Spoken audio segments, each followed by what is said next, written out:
part 3 today. Part 1 drop, part 2 drop, and now we're on part 2. I'm turning on the lights.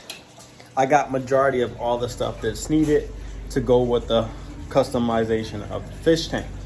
All I am now waiting on is plants and fish. Plants and fish, and we are good to go. So today's video, I'm pretty much gonna give you a preview of scaping and then getting the quarantine tank ready for the fish to come in. I've been looking at the fish that I do want to get for this tank. Now, the main 2 fish that are going to get on the tank and will be the show fish for this tank is most definitely the blue rams. I went and seen some blue rams today at PetSmart. Not the ones that I want, but they were nice. Yeah, let's take a look at what I got so far. We got the spider wood here. Now, I'm either going to submerge it underwater inside of this tank here, or I am going to just let it rock. Now, this side is cut nice and flat. There's a few ways that I want to test this out in here. And this is not going to be like how the layout is going to be. Today I'm going to get the rest of the sand out, so this is nice and dry now. And then I'm going to play with the rocks for a little bit to see how I want it to go and look. I also got the sand. Lights just went on, they're waiting for food. Got the sand. I went with something a little bit more unusual than my usual, pack's heavy, sand that I usually do get. Got this sand here. It is freshwater sand. It's like pool sand almost. See that right there? So before this does go into the tank, I do got to rinse it. It's also safe for saltwater fish. And I used this brand before, so I do know the brand that's inside of this right here. This is going to be the quarantine tank. Now, mind you, that is a 10-gallon tank. I also have a 10-gallon, no, this is a 5-gallon. So I'm stuck between moving the tank 10-gallon out and putting the 5-gallon tank there instead. All I would have to do is fill it with water and then switch out the sponge filter system that's already in there and then put it in. So like that, I don't have to deal with none of this gunk or the sand. I don't want the sand to be inside of the tank. So rather than taking out 2 sets of sand, I only have to take out 1. Say hi, Coco. Yeah, Coco's already talking to him. This tank has done much more better after the several water changes. Temperature's back to normal. And there wasn't no cycle crash. Now, the snails have been acting weird, and I don't know why. Some of them even died off, as you can see in there. Just gotta pull those out. So I will have to clean this out today, or tomorrow night, to be able to set it up over here. Now, what I can also probably do is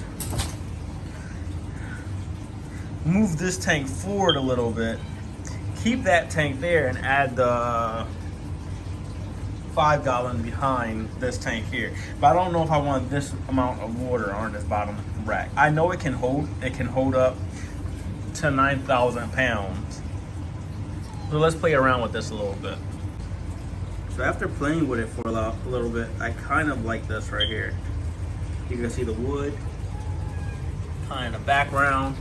There's some hiding space back there, within there, under here a little bit, and then all back here will kind of be where that dirt substrate will go, because that's where a majority of the plants will be, and then up in this area here. Or I can do something like this.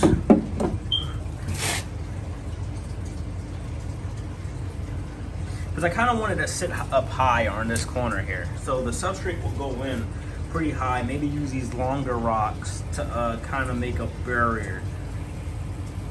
That's what I'm thinking.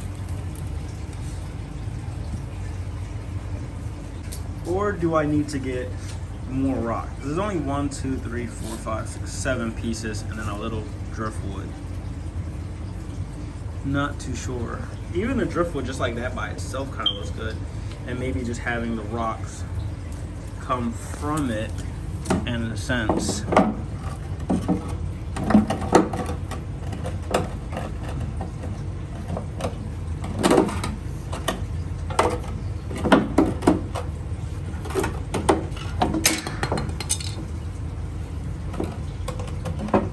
Maybe something like that.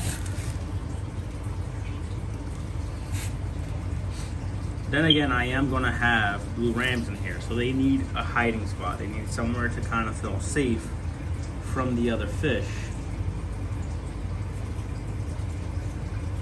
I think I'm going to need more rocks. Yeah, I'm going to have to buy more rocks. Just so I can kind of get the height that I want what's inside of this fish tank.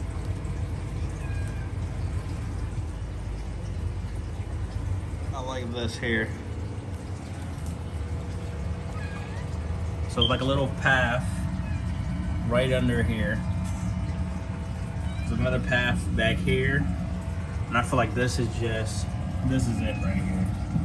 I'm gonna have to take a picture so I can remember which rock went where. And I'm thinking getting some moss, run it up this arm here. Plant a whole patch there. Thinking taller plants are on this side, medium-sized plants all in this area, and then maybe another tall plant there with some smaller plants on the outer rim.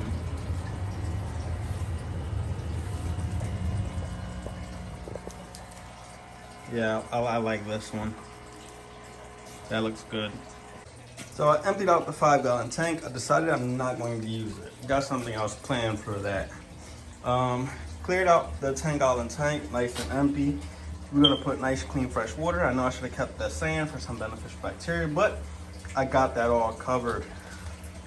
Look at this flimsy body. That is now done.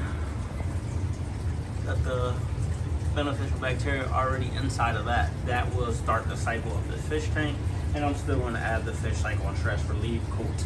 In 2 weeks, I will be buying fish for this tank that will go into this tank. And also I'll be buying the exact same fish to go in here that will go transfer into this tank here. I will let those fish sit in this tank for about 14 days, maybe a month, just to make sure that no parasites, ick, or any other diseases that they might have get transferred in to this tank here. Now I could just start the cycle right in here with the fish and everything, so on and so forth, because those fish will be added to this tank. There's no other living fish or anything in here. As for the escape for this tank, I already have it in mind. Now I just have to figure out how I want to add our substrate in here and how I want it to really look at the end of the day. That's pretty much it for about this video here. Thank you for viewing. Leave a like, comment, tell me what you think, and yeah, that's part 3. Probably when you see part 4 or 5, that's when this tank will be completed 100%, because all I'm waiting for is the plants.